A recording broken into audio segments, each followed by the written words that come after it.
El segundo panel, bajo el mismo hilo de cómo va la grandeza de Guadalajara, pero ahora imágenes del indigenismo y la inclusión. Esta Guadalajara con pretensiones cosmopolitas, cómo es en su inclusión, ¿verdad?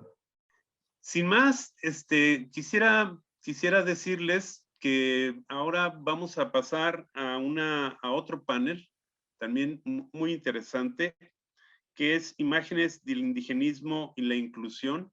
Cuando son las 12:30, estamos justos en tiempo. Y este panel lo componen la doctora Sara Corona Berkin, la maestra Marta Vergara Fregoso y el doctor Guillermo de la Peña. Dije maestra, pero es la doctora Marta Vergara. Yo no sé si ya están con nosotros. Me voy a permitir. Ya están. Muy bien. Bueno, me voy a permitir leer el currículum la breve semblanza de las doctoras y del doctor.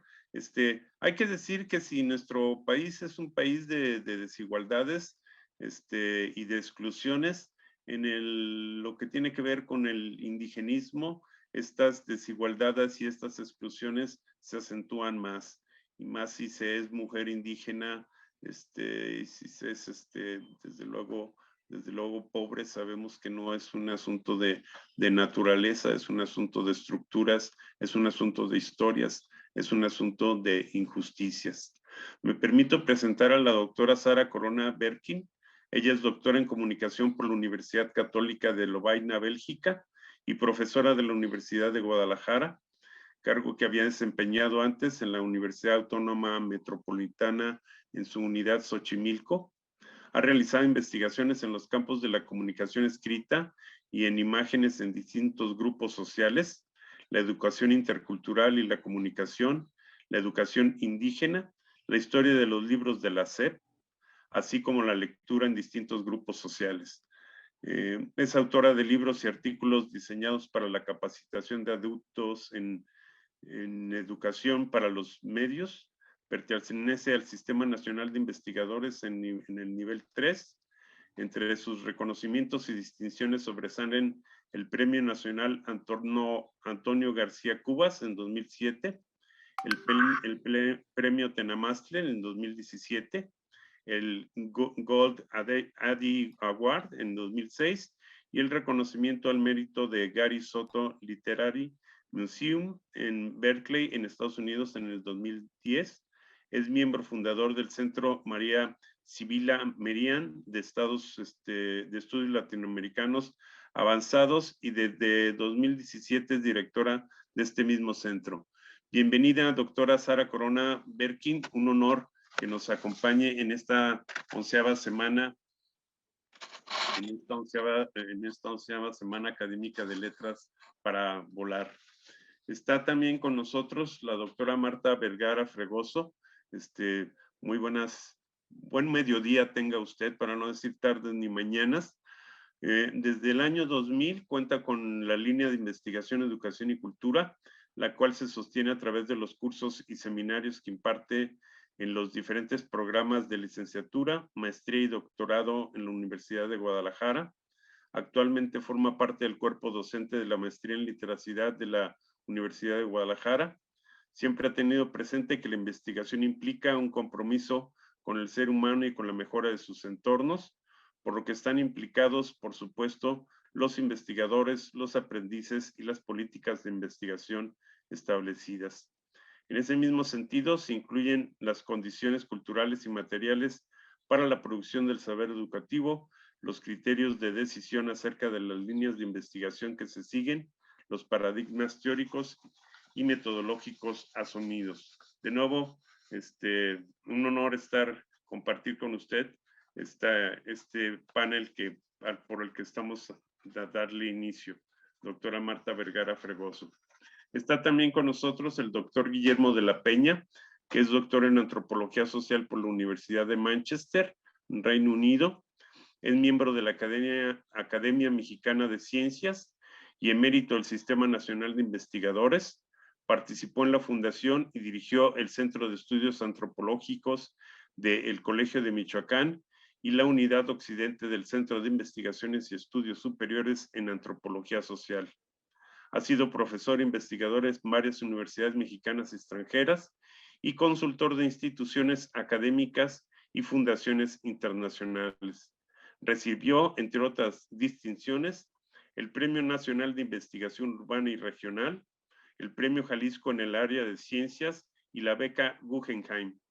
Ha realizado estudios y publicado extensamente sobre las transformaciones del campesinado en México y América Latina, los enfoques regionales en la antropología y la cultura política de los vecindarios populares urbanos. Sus investigaciones actuales se refieren a las políticas sociales y culturales hacia los indígenas en los ámbitos latinoamericanos, las relaciones de intermediación étnica y la historia de la antropología. Bienvenidos, bienvenidas. Si están ustedes de acuerdo, podríamos iniciar en el orden en que se realicé la presentación. Iniciaríamos con la doctora Sara Corona Berkin y nuestro título del panel es Imágenes del indigenismo y la inclusión en este marco de la urbaliteracidad y de la grandeza de nuestra ciudad de Guadalajara. Por favor, doctora Sara Corona Berkin, la dejo en el uso de la palabra. Nosotros habíamos planteado un programa diferente. El doctor Guillermo de la Peña nos iba a abrir esta mesa. Bueno. Continuaba Marta Vergara. Perfecto. Más vinculada al tema de los indígenas en la ciudad. Y muy bien. Yo iba a seguir con la visión indígena de los no indígenas. Y también para eso, aprovechando que ya tomé la palabra, sí, también claro. le pediría que cuando me toque a mí, compartir pantalla, porque claro. voy a necesitar compartir un pequeño grupo de fotografías. Muy bien, le agradezco mucho su intervención, Muchas gracias. doctora. Entonces, doctor Guillermo de la Peña, por favor, si puede hacer uso de la palabra, y enseguida sería la maestra, la doctora Marta Vergara, y después la doctora Sara. Muy buenas tardes, doctor. Buenas tardes, espero que se me escuche. ¿Sí? ¿Se me está escuchando? Perfectamente, doctor. Bueno, pues agradezco muchísimo la invitación a participar en este foro tan importante. Agradezco particularmente a la doctora que lo organizó y también me invitó. Y pues me da mucho gusto estar aquí compartiendo este panel con mi querida amiga Sara Corona, con la doctora Sofía Vergara, Marta Vergara, que todavía la conozco poco, pero me gusta mucho lo que sé de ella, y por supuesto con usted, maestro Verduzco, mucho gusto en conocerlo. Para introducir el tema de los indígenas en Guadalajara,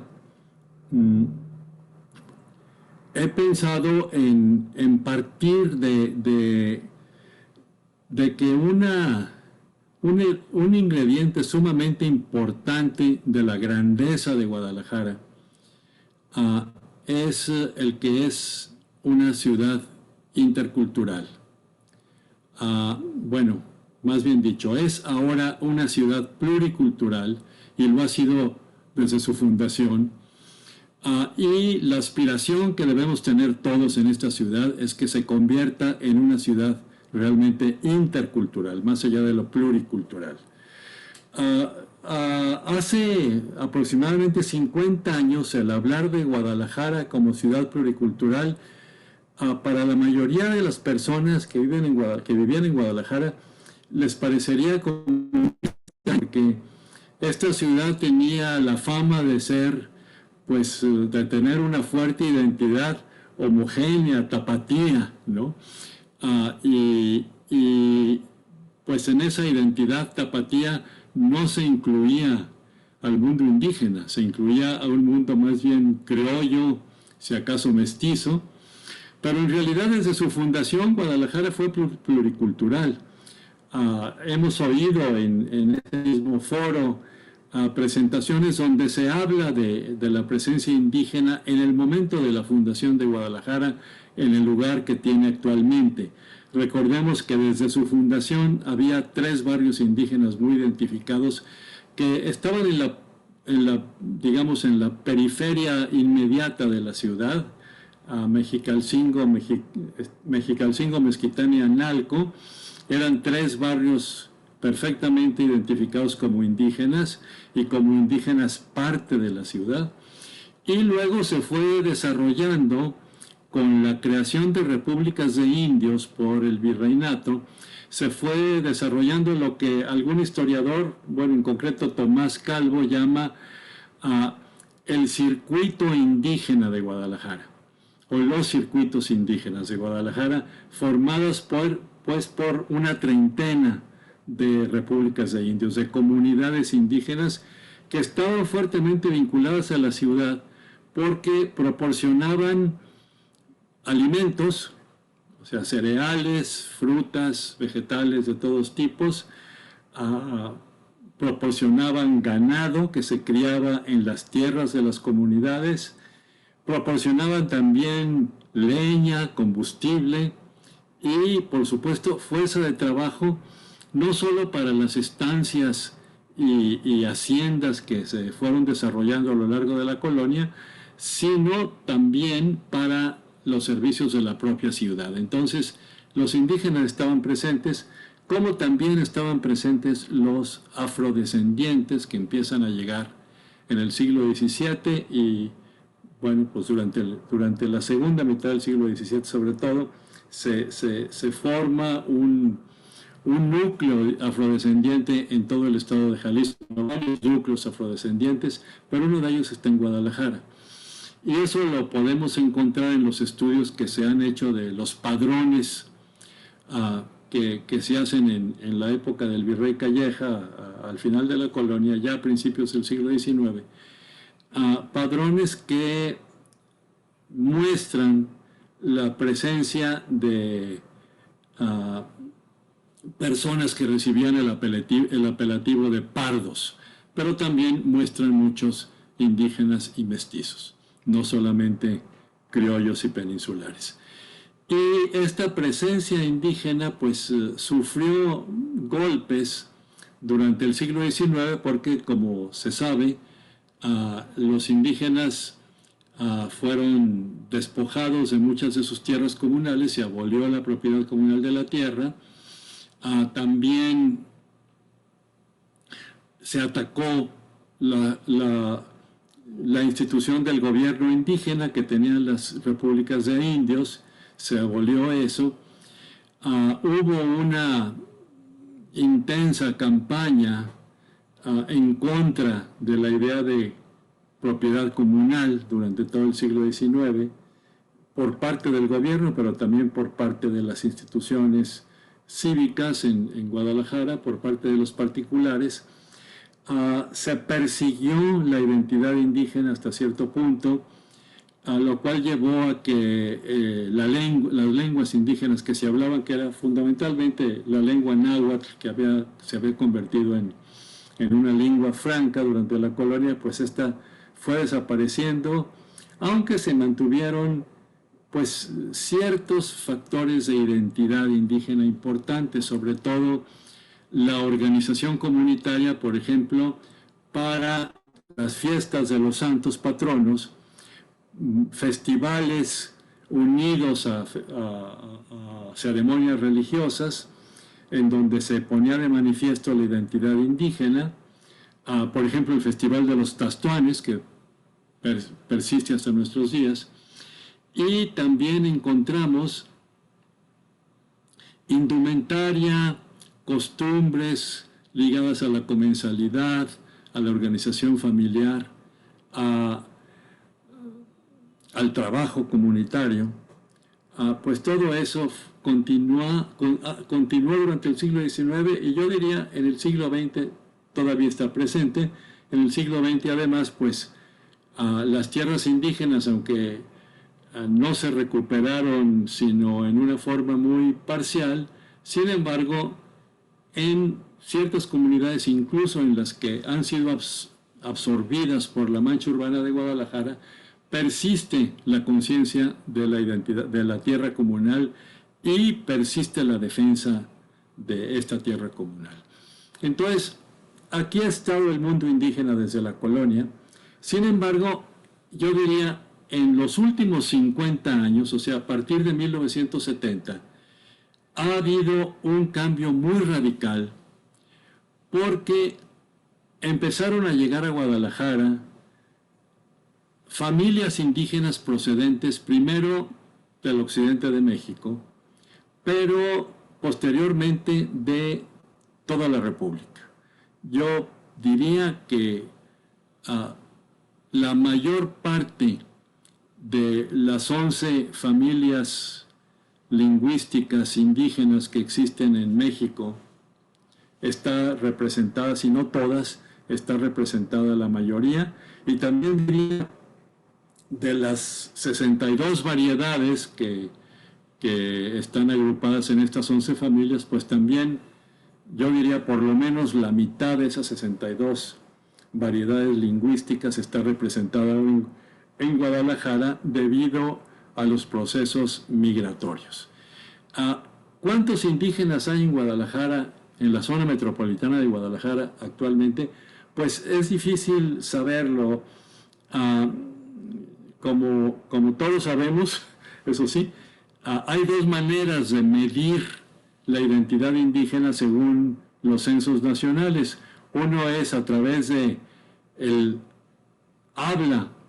uso de una lengua indígena, y la otra es mediante la declaración de autoescripción, o sea, la pregunta que se hace no en todos los censos nacionales, pero particularmente en los conteos que se hacen entre decenio y decenio, se hace la pregunta: ¿usted se consideraría de algún modo indígena? Y lo que es muy extraordinario es la cantidad de gente que contesta que sí, en contraste con la poca gente que contesta que sí habla una lengua indígena. A nivel nacional, en este momento, pues menos, en el censo de 2020, menos del 7% de la población mexicana en todo el país aceptó hablar una lengua indígena.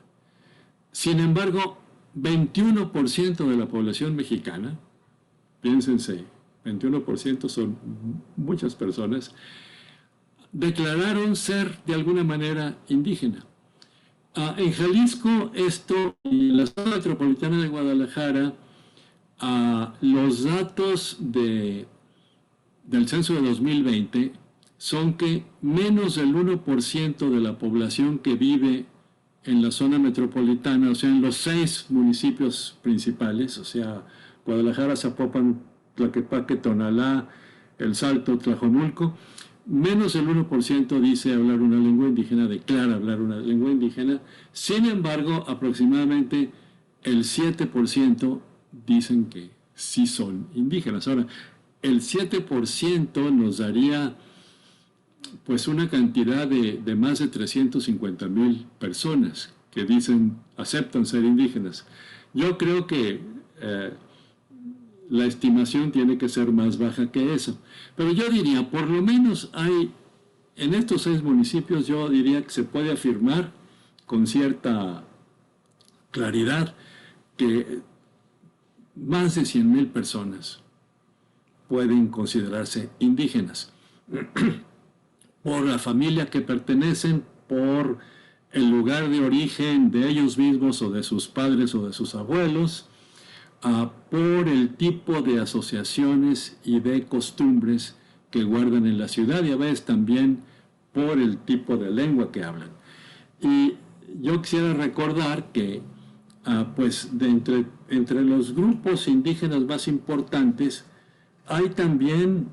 existen también, o más bien dicho, sobresalen los que son grupos indígenas más importantes numéricamente y en términos de conservación de lengua y de costumbre a nivel nacional. O sea, aquí encontramos mixtecos, otomíes, por supuesto, wixárikas, o sea, huicholes, como les llamamos también, nahuas del sur de Jalisco, pero sobre todo nahuas de la Huasteca hidalguense y de la Sierra de Songolica en Veracruz.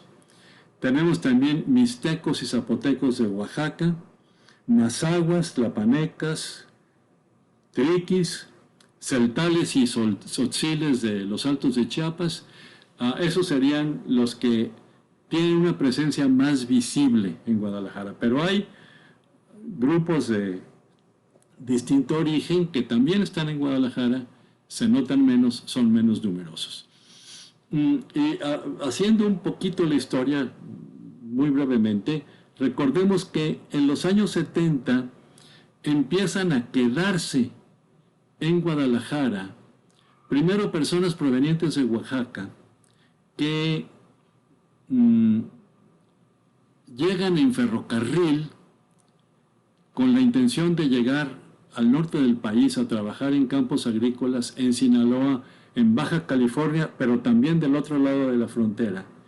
Y por razones diferentes se van quedando y forman un primer asentamiento irregular que hoy conocemos como la Colonia Ferrocarril.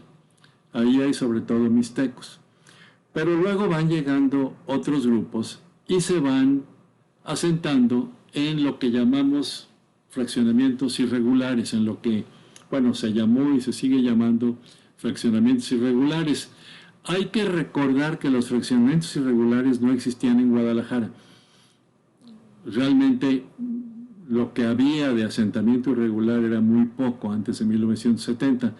En la década de los 70 empiezan a expandirse los asentamientos irregulares, un poco por gestiones de grupos políticos, incluyendo grupos del PRI, pero algunos grupos de partidos de izquierda que empezaban a surgir en los 70.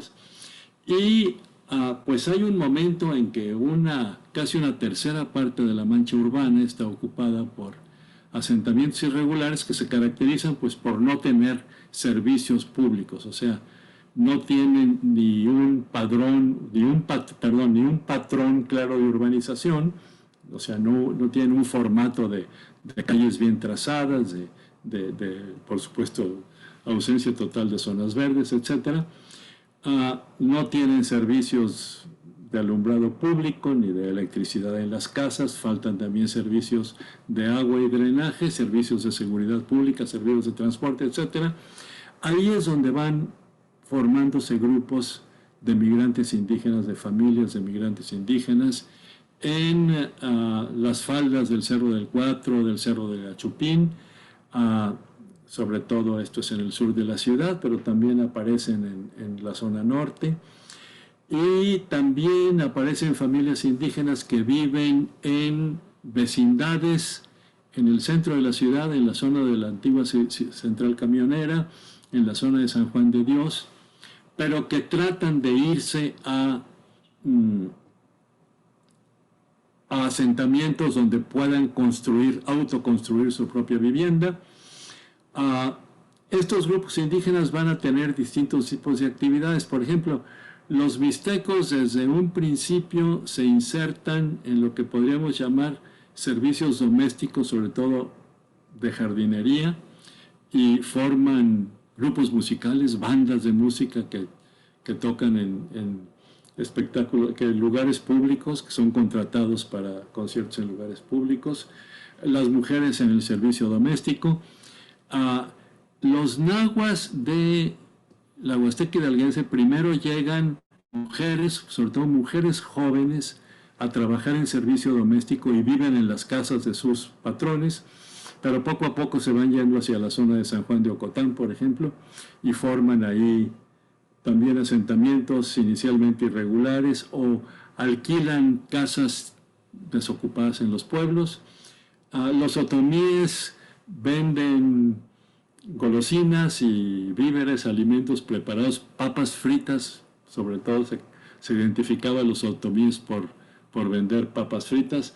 Los purépechas pues empiezan vendiendo tierra para las macetas, luego empiezan a vender leña, empiezan a vender madera porque vienen de pueblos serranos madereros, de pueblos de la Sierra Tarasca, y empiezan a vender muebles rústicos pero bien hechos.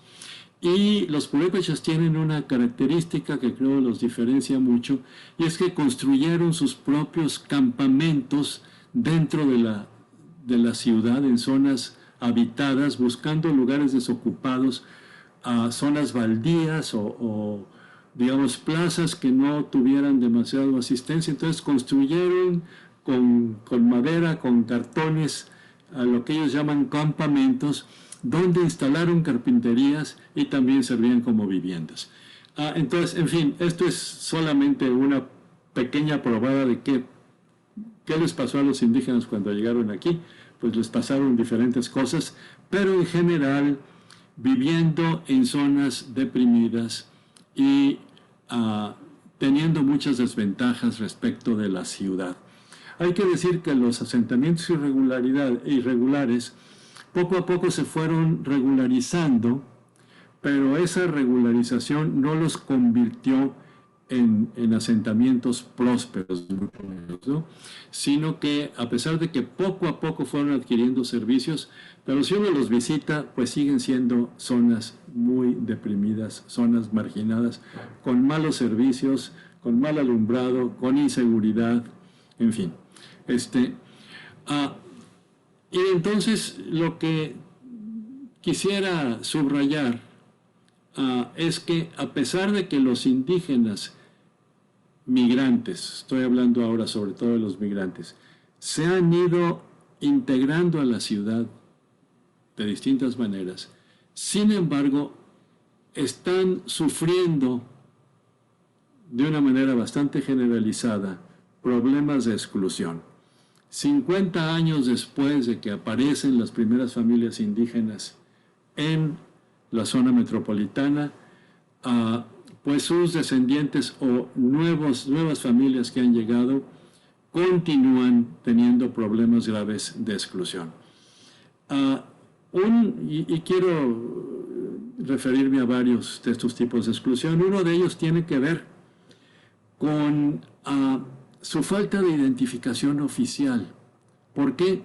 Pues porque muchos miembros de familias indígenas, sobre todo las personas de mayor edad, los adultos mayores y sobre todo las mujeres adultas mayores indígenas, carecen de papeles. O sea, no tienen acta de nacimiento, por supuesto no tienen credencial de elector, les cuesta trabajo, por tanto, acceder a programas oficiales, a menos que el programa, como empieza a pasar, creo, ahora, tenga incorporada una forma de ayudarlos a registrarse, ¿no? Ya se puede adquirir el conocimiento a distancia. Esto es más o menos reciente, digamos, en los últimos 10, 15 años se pueden, pero no es fácil adquirir un acta de nacimiento a distancia. Se tiene que tener acceso a internet por lo pronto y cumplir una serie de requisitos. En fin, es posible, pero el hecho es que, y eso lo vimos, yo lo platiqué con personas del Instituto Nacional Electoral antes de la elección del 18, y me dijeron, estamos tratando de activar brigadas de registro civil, pero es muy difícil, implica la colaboración de la Secretaría de Gobernación, entonces pues no es demasiado fácil. Bueno, entonces este es un primer factor de exclusión, la falta de identificación oficial.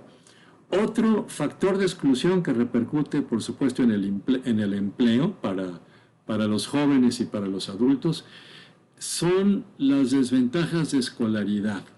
Es decir, es un dato público que las escuelas que tienen peores condiciones materiales en este país son las escuelas que están en zonas indígenas. Es una estadística que sacó el desaparecido, por desgracia, Instituto Nacional de Evaluación de la Educación sacó este dato sobre las condiciones materiales de las escuelas en zonas indígenas, y realmente era bastante tremendo. Y a esto se une el que, a pesar de que las escuelas en zonas indígenas pertenecen a la Dirección General de Educación Indígena e Intercultural o Bicultural, como se llaman, intercultural y bilingüe, es Dirección General de Educación Indígena, Intercultural, Bilingüe, todo eso. Bueno, a pesar de eso, muchas escuelas no tienen la capacidad, o sea, los maestros no se sienten capacitados para enseñar en lengua indígena. Entonces, a pesar de que tienen algunos textos en lengua indígena y tienen pues un programa lectivo que se supone debe ser en lengua indígena, sin embargo, siguen enseñando en español porque no se sienten seguros para hacerlo en lengua indígena. Entonces, la consecuencia de todo esto es que el rendimiento escolar de los alumnos en estas escuelas pues sea en promedio menor que el rendimiento en zonas no indígenas, particularmente en las zonas urbanas. Eso hace que los jóvenes y adultos indígenas que busquen trabajo en la ciudad, en Guadalajara, en la zona metropolitana, pues van a encontrarse con estas barreras que, bueno, pues usted tiene primaria, pues a veces no tienen primaria concluida. La mayoría, la inmensa mayoría, no tienen secundaria concluida. Por cierto, hay un estudio del Centro de Estudios Educativos de la Universidad Iberoamericana, que es un estudio muy serio, que muestra que las posibilidades de mejorar de trabajo de alguien, de mejorar de trabajo, de situación laboral respecto a sus padres, para personas que no han terminado la secundaria es una posibilidad muy remota. O sea, es muy difícil que alguien que no tenga secundaria completa obtenga un mejor trabajo del que tenían sus padres. Y esto se pudo comprobar en varios estudios que se hicieron en secciones pasadas sobre el programa Oportunidades. El programa Oportunidades, que se llamaba antes Progresa y luego se llamó Programa Prospera y que desgraciadamente ha sido abolido por este gobierno. Bueno, sin embargo, uno de los problemas que tenían los niños que participaban en el programa Oportunidades es que, a pesar de que sí cumplían con ir a la escuela, etc., sin embargo, dejaban la escuela antes de terminar secundaria. Y eso redundaba en que luego, viendo qué situación laboral tenían a lo largo de los años, pues su situación laboral no era mejor realmente que la de sus padres. Bueno, y aquí viene otra pregunta. Entonces, tenemos exclusión por falta de identificación oficial, exclusión por desventajas en el empleo, exclusión por desventajas en la propia escuela. Para los niños indígenas, el llegar a la ciudad significa entrar a un mundo pues relativamente desconocido, incluso peligroso, un mundo incierto, digamos, y su asistencia a la escuela, a una escuela con niños que no son indígenas y que muchas veces los ven como seres extraños porque no hablan bien español o porque se visten diferente, porque pues son muy pobres a veces, porque viven en zonas apartadas, pues la escuela no es una experiencia muy grata y eso lleva a la deserción. Los padres de familias indígenas muchas veces carecen de la capacidad de apoyarlos. Esto tiene directamente que ver con la literacidad. Si hay problemas de literacidad en la población en general en México, bueno, los problemas con los niños indígenas, con los jóvenes indígenas, pues se vuelven más agudos, ¿no? Y otra razón para desertar, aparte de que los niños se sienten pues extraños, pero también a veces víctimas de acoso racista en las escuelas. Y a veces los maestros mismos, los maestros en general no suelen ser racistas, son personas abiertas, comprensivas, pero sí no saben qué hacer ante niños que no parecen integrarse bien a los programas escolares y a veces los envían a escuelas de educación especial como si tuvieran problemas de aprendizaje. No, pues no tienen problemas de aprendizaje, tienen problemas lingüísticos, eso sí, pero se puede solucionar con programas educativos diseñados para niños indígenas y para jóvenes indígenas. Bueno, otra razón de deserción de las escuelas es que los niños pertenecen a familias en donde el trabajo familiar conjunto es importante.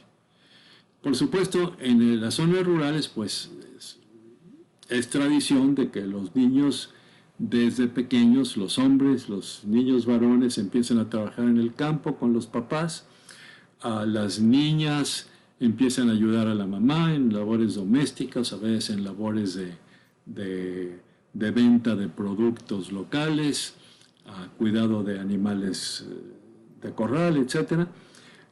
Bueno, en la ciudad ya no es que los niños trabajen en el campo, pues no es eso, pero los niños les ayudan a los padres porque los padres suelen tener empleos informales.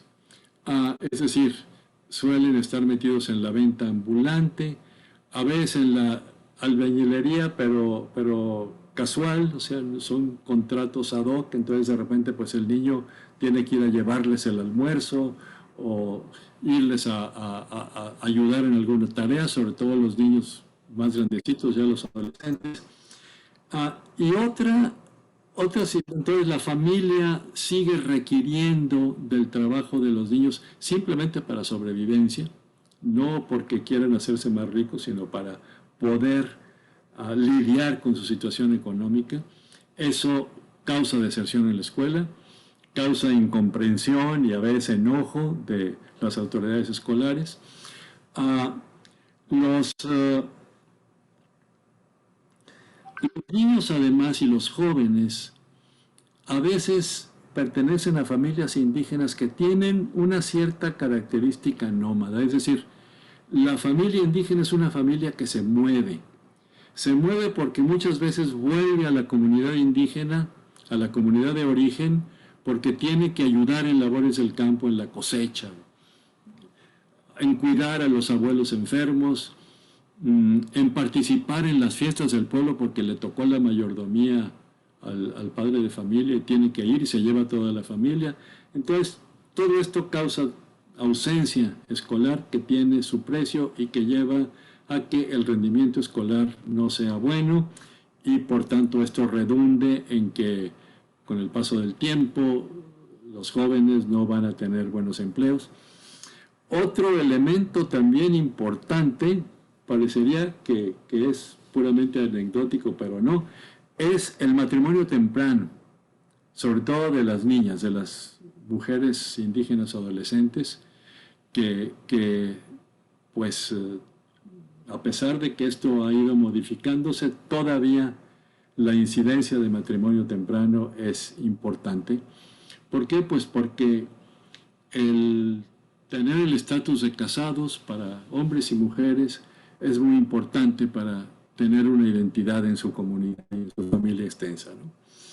En fin, me he referido ahora en temas de exclusión que tienen que ver con identificación, con empleo, con problemas institucionales en la escuela. Puedo referirme a problemas institucionales en otras instituciones públicas, en los hospitales, en las oficinas donde tienen que hacer trámites. Todo eso existe, no me voy a extender porque ya el tiempo vuela, pero quiero terminar simplemente diciendo que pues es necesario, es muy importante que tanto las políticas públicas de los gobiernos estatales y de los ayuntamientos y también de las delegaciones del gobierno federal tengan problemas diseñados para los indígenas urbanos. Hasta el año 2000 o un poco después, prácticamente todos los programas diseñados para indígenas eran en zonas rurales. En los últimos 20 años esto ha empezado a cambiar, sobre todo por parte del Instituto Nacional Indigenista, que bueno, ahora luego se llamó Comisión de Desarrollo Indígena y ahora se llama Instituto, en fin, me hago un poco bolas con los nombres, pero se llama de otra manera y yo diría, pues en este momento, a pesar de que los funcionarios del Instituto Indigenista en turno, Instituto de Desarrollo Indígena, Instituto de Desarrollo de los Pueblos Indígenas, creo que se llama. Ahora los funcionarios afortunadamente son indígenas, en su mayoría, tienen origen indígena y son indígenas pues muy capacitados, escolarizados, yo diría, con la capacidad para hacer cosas muy, muy interesantes. Sin embargo, pues se les ha cortado el presupuesto, no tienen demasiada vinculación con otras instituciones, en fin, esto es un tema todavía a discutir. Por parte de los ayuntamientos es raro encontrar programas importantes que se refieren a indígenas. Sé que aquí, sobre todo en Zapopan, se ha desarrollado un programa de esa naturaleza, pero no sé qué tan fuerte alcance tengo, tendría que enterarme más, confieso mi ignorancia sobre los últimos años, qué ha pasado en los últimos años, pero hasta hace relativamente poco la presencia de los ayuntamientos, sobre todo a través de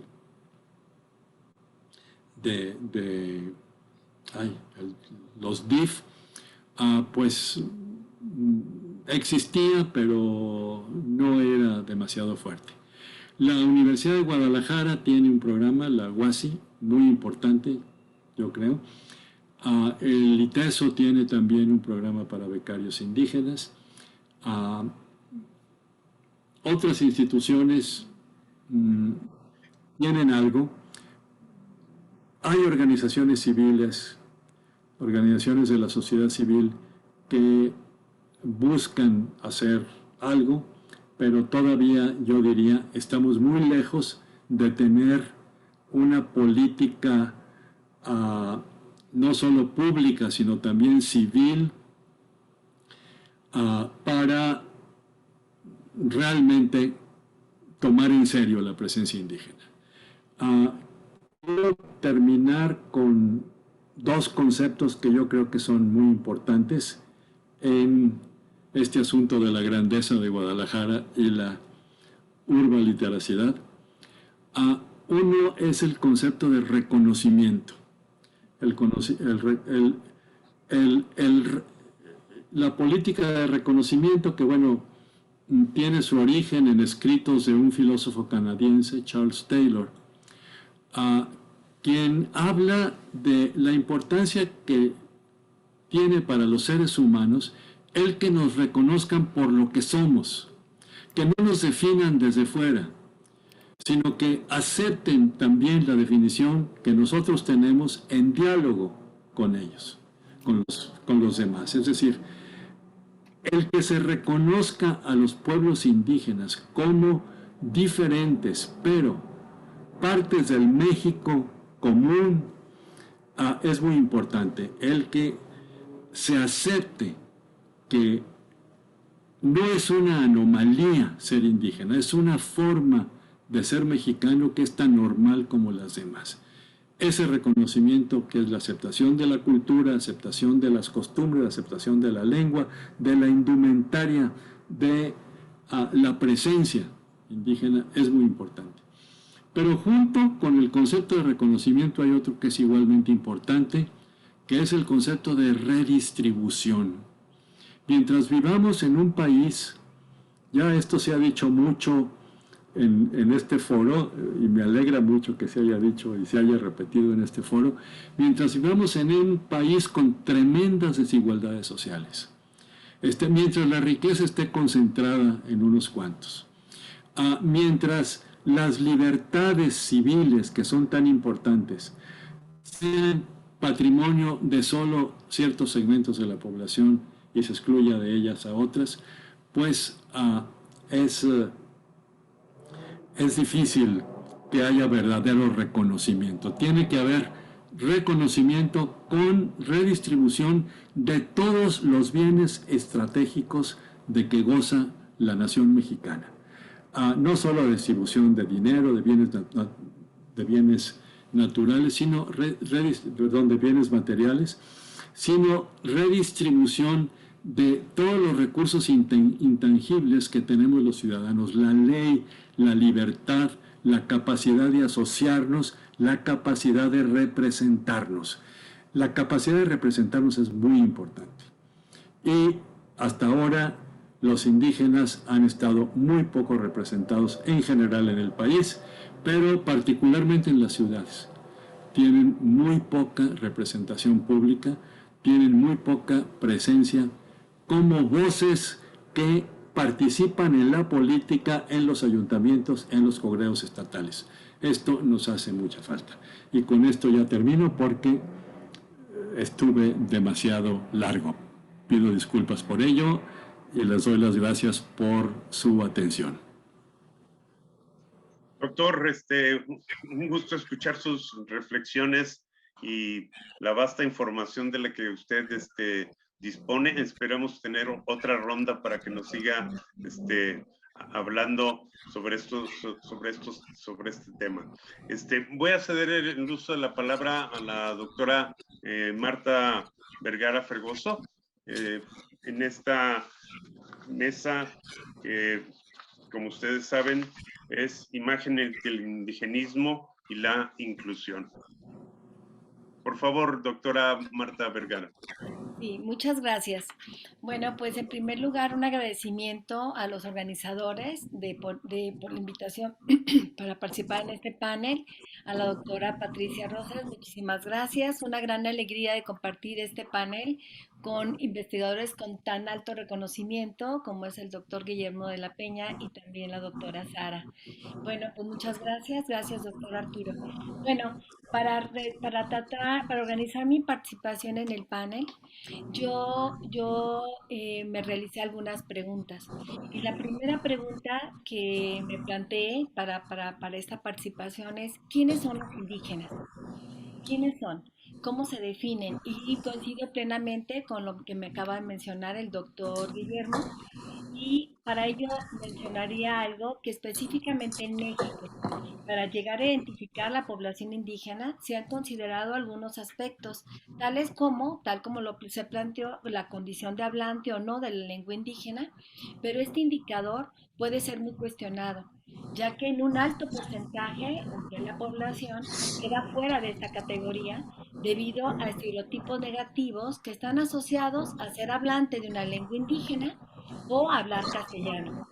Y esta situación se hace más evidente cuando la población indígena se encuentra en zonas urbanas, como es en el caso de Guadalajara, o simplemente izadas o fuera de sus comunidades de origen. De igual manera, por considerarse que no todos los pueblos indígenas mantienen sus idiomas ancestrales o porque se reduce su uso de espacios domésticos, ¿no? En una indagación que yo he realizado durante varios años, desde el 2003 a la fecha, de preguntarnos qué es lo indígena, cómo determinar lo indígena.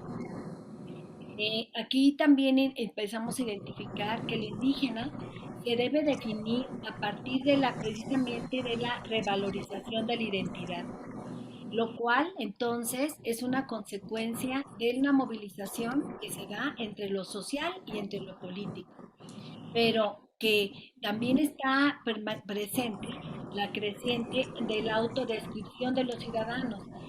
La situación nos ha llevado a provocar que en los censos solamente se identifiquen a estas personas hablantes, como lo presentaba el doctor Guillermo, solamente las personas hablantes de la lengua pueden ser identificadas como indígenas. En este sentido, entonces, podemos decir que la identificación y la cualificación de lo que es el indígena, entonces, nos imposibilita establecer o determinar la categoría objetivamente de acuerdo a actitudes o de acuerdo de autodescripciones y entonces no nos ayuda a que esto nos ayude a clarificar. Pues entonces en este sentido eh, es muy complicado decir qué o quiénes son hoy quienes conforman la población indígena.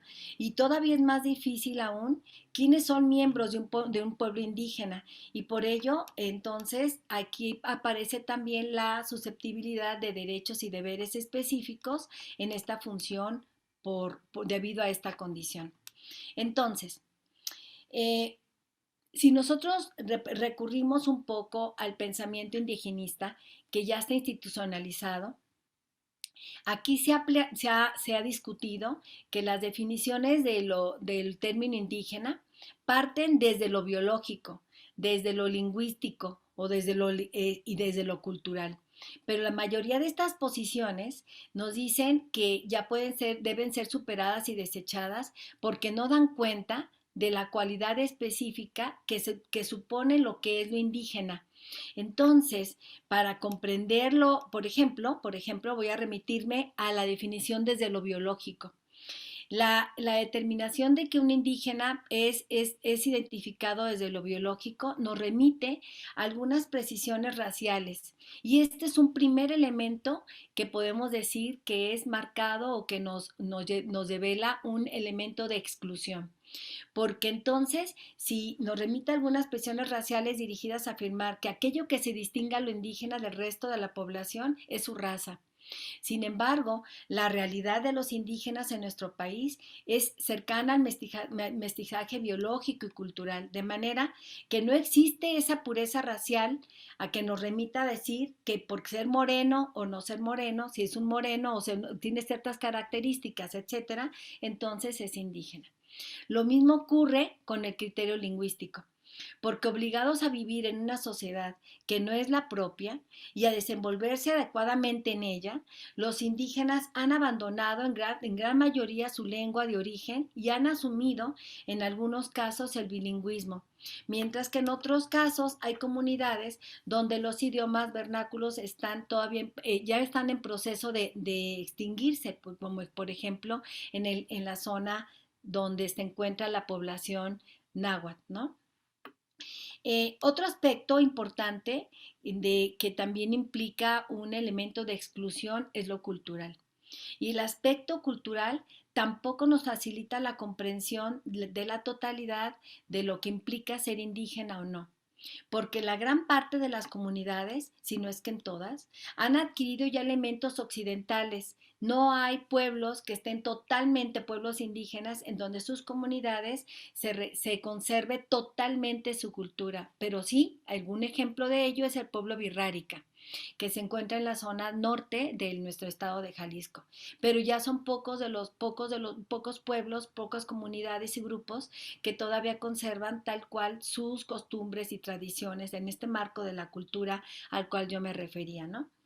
Porque todos estos pueblos, a partir de la convivencia con con el resto de la población, entonces van adquiriendo esos elementos occidentales que han incorporado a su quehacer cotidiano. Y de tal manera entonces se empieza a conformar un mestizaje cultural.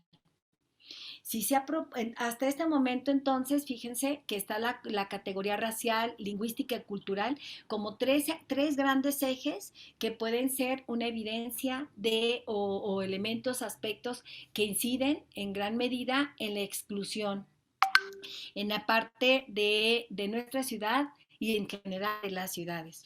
Pero sin embargo, estos elementos que también se utilizan para definir lo que es indígena o no, pues son elementales, básicos, pero no nos ayudan a determinar quiénes son, ¿no?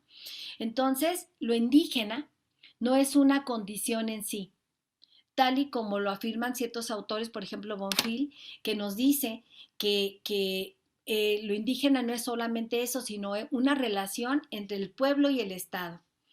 Como nos dice también otro autor Toledo, que dice que lo indígena es determinado solamente por el ambiente político. Pero esto entonces es interesante porque aquí lo que se trataría entonces de entender desde mi perspectiva y lo que quisiera compartir con ustedes es que lo indígena viene dado por una relación que se establece entre un pueblo originario y el Estado, Entonces, un pueblo originario es convertido en indígena en tanto ha sido colonizado y marginalizado por el Estado Nacional. Y tal proceso han sido inculcados sus derechos colectivos que les son inherentes como pueblo. Eh, en este sentido, entonces, la condición de lo indígena es un proceso que se ha constituido desde la colonia misma, tal como lo planteaba el doctor Guillermo de manera muy, muy interesante. Y es un momento en el cual el grupo blanco y el criollo pasa a ocupar una posición privilegiada en desmedro de otro. Los indígenas entonces, tal situación ha desencadenado el desarrollo de la historia plena de ciertas desigualdades y que estas desigualdades han sido una parte nodal y esencial que se ha caracterizado la vida de los grupos indígenas, de los grupos étnicos. De hecho, los procesos de marginalización de los grupos indígenas en la vida nacional tienen su origen precisamente en el descubrimiento y la conquista de América, que se ha caracterizado, por supuesto, por la superposición de una cultura sobre otra. Y eso es lo que está pasando aquí. Entonces, para hablar de indigenismo e inclusión, es lo que priva, lo que no está presente es el respeto a la cultura, porque hay una superposición de una cultura sobre la otra, ¿no?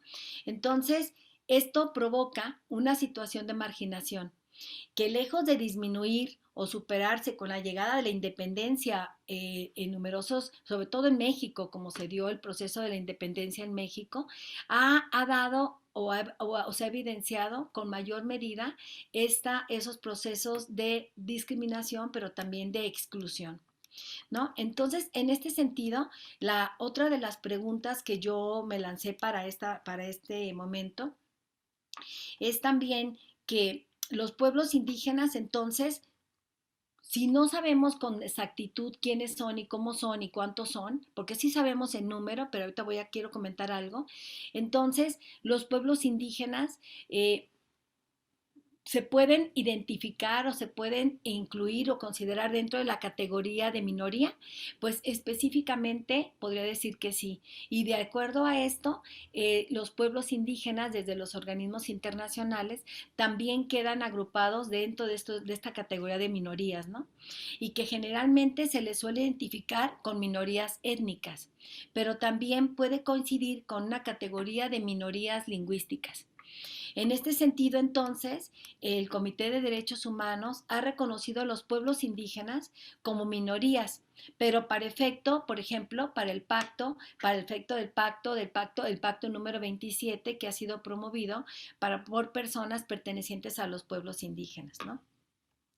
En este mismo sentido, yo quisiera mencionar que entonces, hablando de las características específicas de lo lingüístico, que tiene que ver con lo biológico y que tiene que ver con los pueblos indígenas y la parte cultural, entonces hay un elemento que es transversal y que provoca esos procesos de exclusión, pero también de no reconocimiento de la cultura de estos pueblos.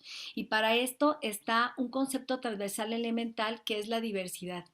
El reconocimiento de la diversidad cultural es un paso a la dirección de aceptar lo que la conformación pluriétnica de la sociedad implica, porque todos somos diferentes. No solamente la diverso es en los no indígenas y los que no somos indígenas o los que tienen menos indígena, no. La diversidad es que somos todos diversos. Entonces, la diversidad cultural no solamente se enmarca en que hay dos culturas o como lo plantea el planteamiento de las políticas educativas a nivel nacional. A nivel nacional se plantea una educación intercultural bilingüe porque se parte del reconocimiento de que hay dos grupos o dos grandes grupos, los indígenas y los no indígenas. Y aquí es un concepto equivocado porque la diversidad es el reconocimiento a todos que somos distintos. En este sentido, entonces, implica un reconocimiento a que el saber que otro es diferente no solamente en lo biológico, no solamente en lo lingüístico y no solamente en lo cultural, sino que estos tres elementos, lo biológico, lo lingüístico y lo cultural, deberían de ser el principio para llevar a cabo una transformación. Y esta transformación nos llevaría al reconocimiento de la cultura de manera general y no hablar de la cultura única, sino de las culturas, pensando en que las diversas culturas son un hecho cardinal y que nos ayuda a identificar la importancia de que no puede ser la cultura o las costumbres, las tradiciones, las formas de vida, las maneras de interacción y de convivencia no pueden ser subestimadas, porque los elementos culturales no deben de estar aislados, deben de estar presentes para poder tener un reconocimiento entre nosotros y a la vez un reconocimiento de igualdad en las relaciones de poder, de igualdad en las relaciones de convivencia, de igualdad en las relaciones simplemente de la cotidianeidad, ¿no? Entonces, el reconocimiento de la diversidad cultural implica un impulso importante para el cambio. Esto es para cualquier situación de movilidad, tanto de las relaciones entre los sujetos como del planteamiento de las políticas en el Estado, pero también para las relaciones que se dan en las diversas instituciones, como por ejemplo en la institución escolar, ¿no? Entonces, en este sentido, la otra pregunta que yo me lanzo aquí o que yo me planteé es ¿cuántos son y dónde están? Y bueno, aquí también recupero la noción que nos dio el doctor Guillermo en el sentido de que de acuerdo con los datos de la encuesta intercensal que planteó el INEGI en el 2020, se registraron en Jalisco 56.938 personas que se identificaron como indígenas, lo cual indica o implica el 0.77% del total de la población del estado.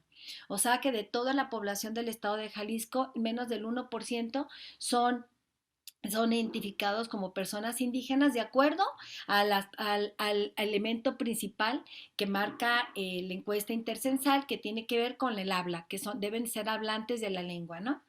Bueno, pero lo más interesante aquí es que este planteamiento de la participación en el panel me llevó también a identificar dónde se encuentran estos indígenas en Guadalajara.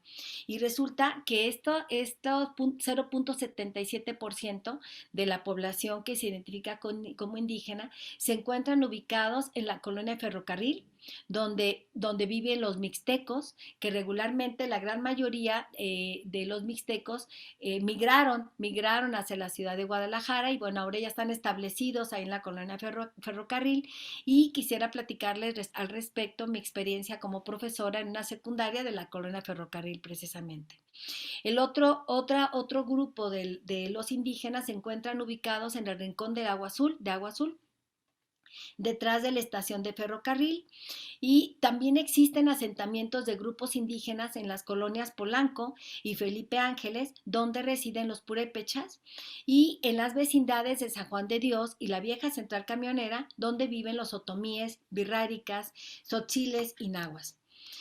De acuerdo a este censo de la población del 2020, los indígenas de 5 años y más que viven en el municipio de Guadalajara tienen un promedio de escolaridad de 9 años de escuela. O sea, que esto nos evidencia que tienen cursada la primaria, que son los 6 años, y regularmente la secundaria.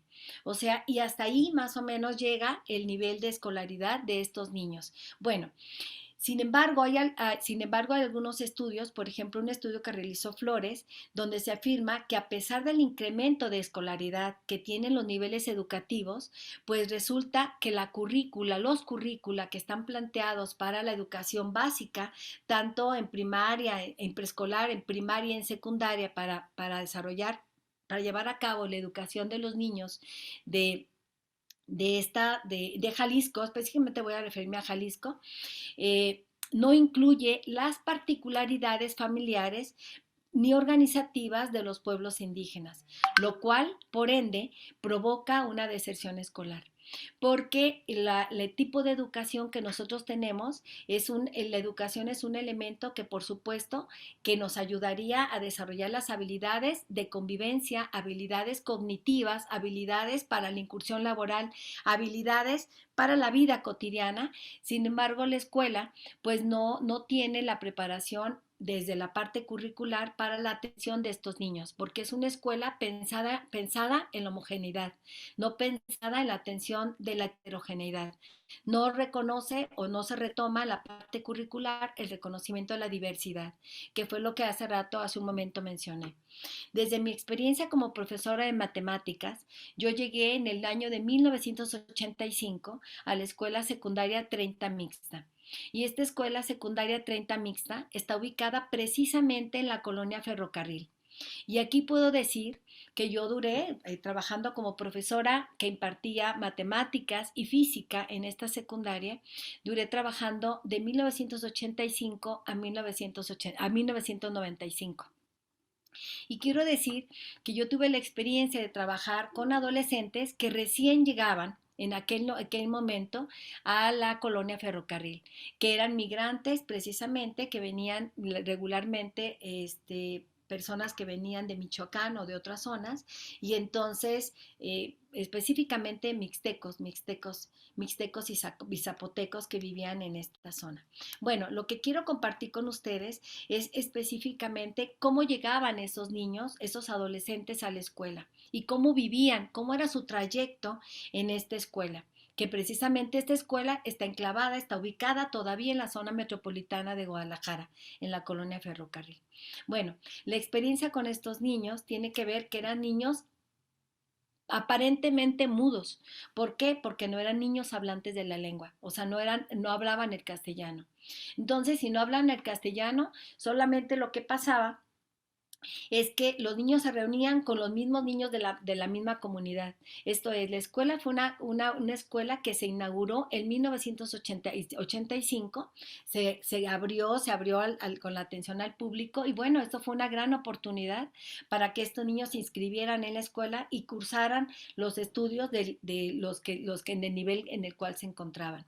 Mi experiencia con estos niños fue que yo siendo profesora, siendo docente de esa escuela, pues la verdad es que siempre había ese distanciamiento porque los niños no tenían el manejo de la lengua, pero también no eran hablantes, pero sí empezaron a tener contacto con la lectura y por lo tanto, cuando menos la lectura aunque era muy deficiente, era muy baja, pues sí tenían ese espacio para la interacción con la lectura, pero su nivel de trabajo o de desarrollo escolar era muy bajo, porque la lengua es muy importante. ¿Por qué? Porque la escuela no estaba preparada en ese momento para la atención de estos niños. Y es por eso que la mayoría de estos niños no terminaron la escuela, la gran mayoría quedaron en primer y segundo grado de secundaria, en esta secundaria 30 mixta. Las principales labores en las cuales se desempeñaban estos niños, estos adolescentes, era en la venta de como vendedores ambulantes, de chicle, limpiadores de vidrio y de etcétera, y su zona de espacio de trabajo era precisamente la zona de la Avenida Colón, saliendo hacia Washington, por esa más o menos en esa zona. Bueno, en este sentido, quiero decir que la escuela es un espacio que puede tener una injerencia muy importante para el desarrollo de las habilidades de estos sujetos, de estos ciudadanos, de estos niños, de estos adolescentes, para que puedan ser parte, puedan llegar a ser parte de la ciudad y puedan ser parte del Estado a la vez y puedan ser parte de la comunidad, porque la falta de interacción con los otros, pero además el obligarlos a que vivan, a que realicen actividades de una cultura ya establecida, como lo es en la escuela, lo que ya una dinámica escolar y que ellos ya solamente llegan a incorporarse a la escuela y si la escuela no prevé actividades para lograr la inclusión, pues entonces la escuela lo que está generando es la exclusión. En este sentido, quisiera mencionar entonces que el sistema de educación pública, en este sistema la mayoría de las instituciones educativas no consideran las particularidades de las personas, como lo mencionaba, ni mucho menos las particularidades de la cultura de los niños que llegan a la escuela. La escuela no reconoce a los indígenas en ámbitos urbanos. Y esto es una gran diferencia. ¿Por qué digo que la escuela no reconoce a los indígenas en ámbitos urbanos? Porque en los ámbitos indígenas sí existe la escuela indígena, donde se imparte una educación intercultural bilingüe dirigida a los grupos indígenas. Pero no es así en Guadalajara y no es así en la zona metropolitana de manera muy general, en los municipios circundantes de Guadalajara. No lo es así, porque el currículum es el mismo que se emplea o se desarrolla para los niños que no son indígenas. Entonces, en este sentido, tiene mucho que ver el desconocimiento generado, el desconocimiento que la escuela no tiene, o el desconocimiento que tiene sobre la historia y sobre las realidades actuales de estos pueblos, de estas comunidades, ¿no? En este sentido, doctora, hay una... ¿Sí? Andamos muy cortos del tiempo. Cierro con esto. En este sentido, hago referencia a una investigación interesantísima que realizan los investigadores María Amalia García y Jorge Enrique Orboch, en donde hablan sobre la exclusión y la discriminación de los indígenas en Guadalajara. Y bueno, ellos hacen una serie de entrevistas y me llaman especialmente la atención las entrevistas que ellos realizan de la historia de vida de algunas personas habitantes de Guadalajara que llegaron, siendo indígenas, llegaron a Guadalajara y cómo fueron recibidos por ello. Bueno, quisiera cerrar con esto diciendo que la escuela es el ámbito en el que se han experimentado el mayor número de la discriminación, en especial en la escuela primaria, en las escuelas primarias y en las escuelas secundarias, porque al evocar las historias que se recuperan de estas personas, de los niños y los adultos que han vivido esta manera de vivir, esta vivencia, que tienen estas vivencias de discriminación, ellos dicen que el primer elemento de discriminación es porque no son hablantes de la lengua. El segundo elemento de discriminación es por su aspecto, y otra vez volvemos a recuperar los tres elementos que yo mencionaba al inicio, de que para denominar un indígena es muy importante lo biológico, lo lingüístico y lo cultural. Y precisamente las vivencias de estas personas evidencian que esos tres elementos, la lengua, lo lingüístico y lo biológico, lo cultural, son los elementos principales para provocar la discriminación. Y bueno, quisiera cerrar, entonces, yo no sé si hay otro espacio, pero quisiera cerrar que para hablar de la inclusión es muy importante, en primer lugar, considerar que la inclusión no... parte del reconocimiento de la capacidad individual, de los conocimientos, de las características, de las vivencias y las experiencias de la gente, pero sobre todo en este momento, como este tema nos lleva al reconocimiento de lo colectivo, de lo que caracteriza a los pueblos indígenas, y que no deben ser tratados como incapaces o como meros objetos de las políticas públicas o como mero eslogan para el planteamiento de ciertas campañas, ¿no? Sino que los estados deberán de otorgar autonomía a los pueblos indígenas y la posibilidad del autogobierno. Sin embargo, también debería de partirse del reconocimiento de esa forma de vida que ellos tienen, ¿no? Es importante que Guadalajara pueda ser más equitativa y que pueda establecerse con una relación respetuosa frente a las diferencias. Es muy bien, doctora. Beneficiar a todas las personas independientemente de sus características, sin etiquetar y sin excluir, pero sobre todo proporcionar un acceso equitativo, haciendo ajustes permanentes para permitir la participación de todos y valorar el aporte de cada persona, sobre todo de los pueblos indígenas, en esta sociedad. Muchas gracias. Gracias, doctora. Sin más preámbulos, pasamos con la doctora Sara Corona, por favor. Ya tenemos el tiempo muy, muy ajustado. Bueno, pues sí, voy a tratar de sintetizar lo que quiero decir. Agradecer primero aunque no tengamos mucho tiempo, importante agradecer a Patti Rosas por esta invitación y decirles que es un honor haber compartido con ustedes este panel y que voy a retomar después de este panorama que nos dieron sobre los indígenas en la ciudad de Guadalajara, retomar otro aspecto, otro factor del listado de factores que hemos encontrado o que hemos escuchado, que son los problemas principales para la exclusión, la no identidad, digamos, las no credenciales de identidad, la escolaridad, las desventajas económicas, el trabajo infantil como cuestión cultural, que son nómadas también como cuestión cultural, el matrimonio temprano y todos los aspectos, el racismo que hemos escuchado. Y yo quisiera agregar otro desde otro lugar que me parece muy importante y que es la exotización que hemos hecho de los indígenas. Este es un concepto que yo escuché al doctor de la Peña y que me parece un factor muy importante de exclusión. Cómo nuestro ojo excluye porque exotiza al otro.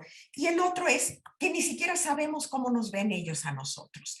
Entonces, yo quisiera, había dicho si había posibilidad de compartir unas fotografías. Me parece que es importante. Sí, doctora, usted lo puede hacer. ¿Y lo puedo hacer?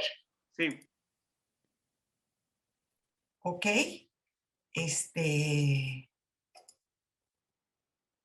Compartir. ¿Estamos compartiendo? ¿Estamos viendo? ¿Sí? Sí, doctora.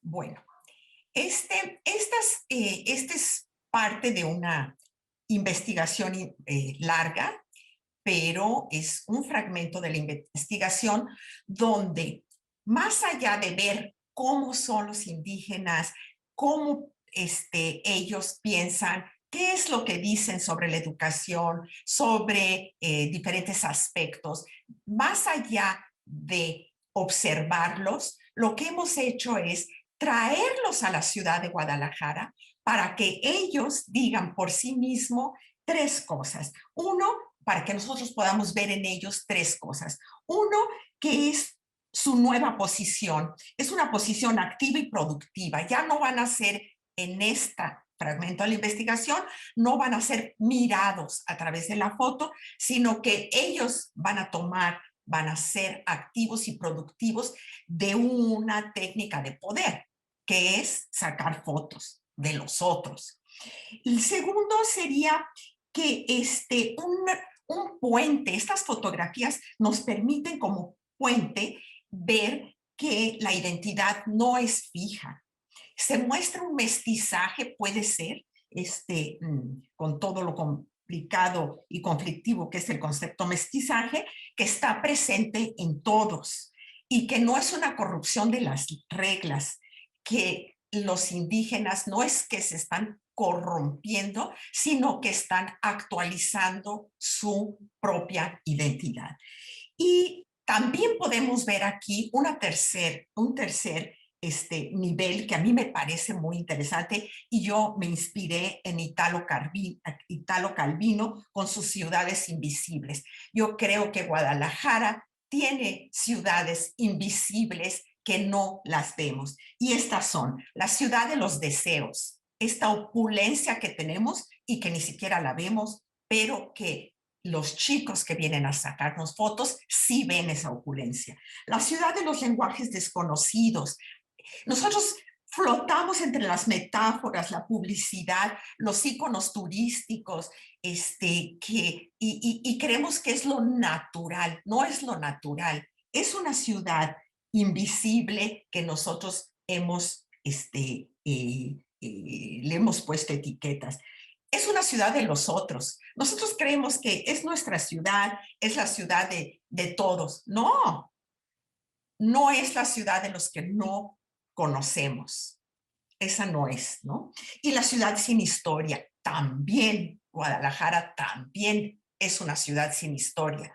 Para los que no la conocen, es un contexto, es una ciudad vacía de gente y es nuestro escenario. Todo esto lo he aprendido gracias a estas fotografías que los chicos Virraritari de Tatutsi Marracuarrí nos han compartido. Aquí tenemos una serie, son muchísimas fotografías, voy a mostrar un mínimo muestrario de estas fotografías, pero se repiten muchísimo. Dice, me gustó porque andan muchos carros, algunos carros me gustaron mucho, había hotel y había personas y una casa y el mercado. La tomé porque me gustaban los carros, es en el centro, dice Josefina, para que vea mi familia los coches, porque ellos no han visto esto. Esta es la primera vez que los chicos venían a una ciudad, la primera vez que salían de su poblado de 710 habitantes en la Sierra Virraritari, en el norte de Jalisco. Quiero también llamar la atención que las fotografías también son diferentes porque tienen un ojo diferente. Como ustedes pueden ver, los chicos se han movido como fotógrafos profesionales para ver profundidad de campo. Vean esas fotografías. El lugar es perfecto para mostrar que hay muchos coches en Guadalajara. Lo tomé porque hay flores, se ve muy bien el agua. Es un parque, es la Minerva. La imagen, no saben, no hay esa palabra, no hay en birrárica, monumento, ¿no? Se ve muy bien y las flores de diferente color. Nomás el camión no me gustó, ni la camioneta. También nos están enseñando que hay que negociar con la cámara. La cámara nos ordena qué ver y qué no ver. Y ellos están descubriendo eso y nosotros con ellos. Efectivamente, se mete el camión y no hay forma. La cámara no nos da esa posibilidad. O sea, somos esclavos de la máquina fotográfica. Dice, yo siempre me detengo cuando veo una cosa tan bonita. En la sierra no hay esas cosas. Por eso nos llama tanto la atención. La tomé para mostrar a los que nunca han ido a la ciudad cosas que no hay aquí como esta. Claro, tampoco hay palabra para fuente, ¿no? Esta es la ciudad de la opulencia. Ellos que tienen que caminar kilómetros para cargar una cubeta de agua y aquí pareciera ser que esta agua brota de la tierra sin fin, ¿no? Ninguna foto me gustó mucho. No se ve bien todo. Creí que salían más grandes las casas. No se ve toda la catedral. Otra vez, ¿no? ¿Cómo negociar con las máquinas? Porque se veía bien bonito con las aguas que subían para arriba. Nunca he visto edificios de 2 pisos. No me interesaba el Corona. No me gustó tanto porque imaginaba que no salía el cartel de Corona. Aquí también me gustó los edificios y los carros. Me gustó que salieran las líneas de luz. Me gustaron las plantas y que no había basura en las calles. Me gustó que en las tiendas hay muchas cosas, paletas, abritas, camisetas, de todo. Otra vez, una ciudad oculta. Yo creo que a ningún tapatío se le ocurriría tomar esta foto, ¿no? Con líneas de luz que salen por todos lados, ¿no? Coches, qué sé yo, no es lo que yo hubiera tomado. O sea, esa historia que uno dice, bueno, es la Minerva, es la catedral. No, señores, esto es Guadalajara. Me gustó mucho porque era muy alto, también porque se ve la contaminación. Salió como quería, la casa, el edificio con la dirección que va para arriba y por allá y el semáforo con los cables de luz está bien. Otra vez, esto es la ciudad sin historia, pero es nuestro escenario. Estaba en un edificio pegado a la pared, el Che. Miré y pensé, ¿por qué estaba ahí? Nunca había visto a este hombre antes. No salió como quería porque es donde compramos nuestra ropa y mis compañeros estaban descansando. O sea, yo quería ver tantito más abajo donde estaban mis compañeros. Me gustó Guadalajara, nunca había ido y había otros compañeros que tampoco habían ido y les gustó y compraron mucho. Hasta compraron guitarra. No se ven. Y sacaron fotos también como Guillermo de la Peña me hizo ver de su intimidad, también dónde durmieron, adentro de los cuartos, lo que compraron. Esa bolsa negra está llena de compras. Las escaleras, nunca habían visto escaleras, y escaleras que van para abajo. En mi cabeza las escaleras siempre van para arriba. ¿Será que yo siempre ganaba en serpientes y escaleras? Pero para mí las escaleras van para arriba. Una plancha. ¿Y quiénes somos nosotras las personas, la gente de Guadalajara? Quería sacar a este señor que andaba bien loco. Sí me gustó cómo salió. O sea, los exóticos somos nosotros, compañeros. A mí me gustaban los tacones de la señora, por eso le tomé y sí salió como quería. Luego compré esos zapatos de tacón. Estaban bonitos los payasos. Ya había visto payasos en el circo de Tepic. Abundio ya había ido a Tepic.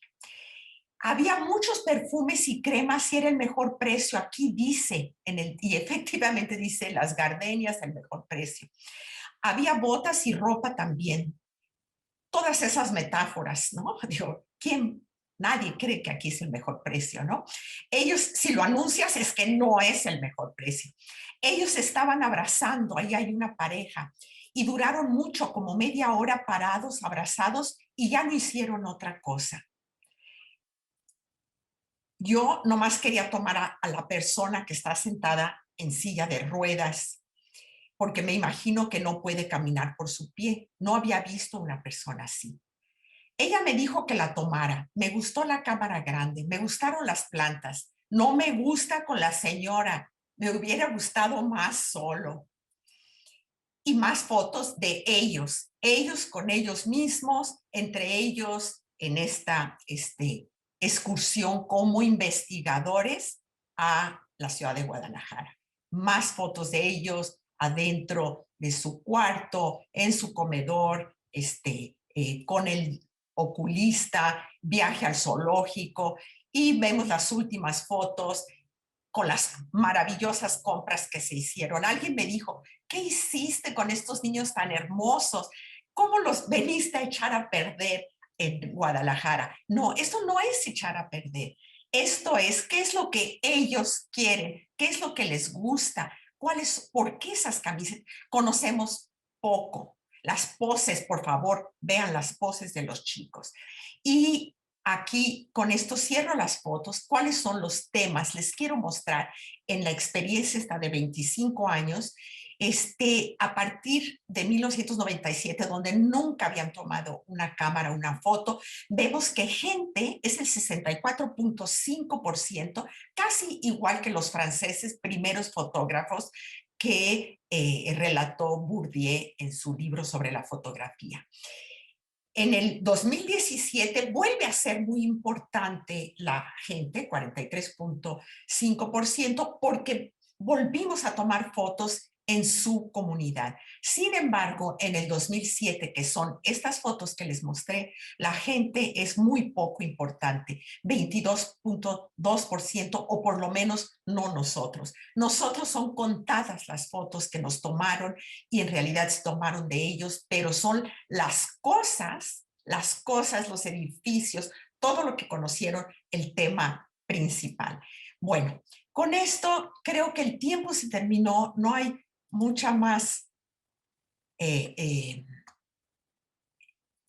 reflexión que puedo hacer en torno, pero lo que no quiero dejar de decir es que con Guillermo de la Peña digo, si esta ciudad va a ser una ciudad mejor, sí tiene que ser una ciudad democrática. Y para que sea democrática, todos tenemos que decir cómo queremos ser vistos, cómo queremos que los otros nos vean para que podamos llegar a un reconocimiento dialógico, donde podamos participar en el espacio público en una igualdad de circunstancias, una igualdad discursiva.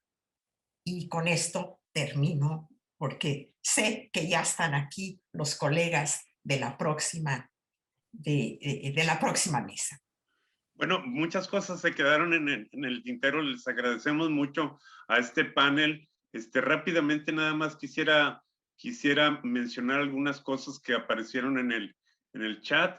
Dice, divulgando ando, ¿consideran que es pertinente que a los alumnos se les enseñe al menos las bases de una lengua indígena?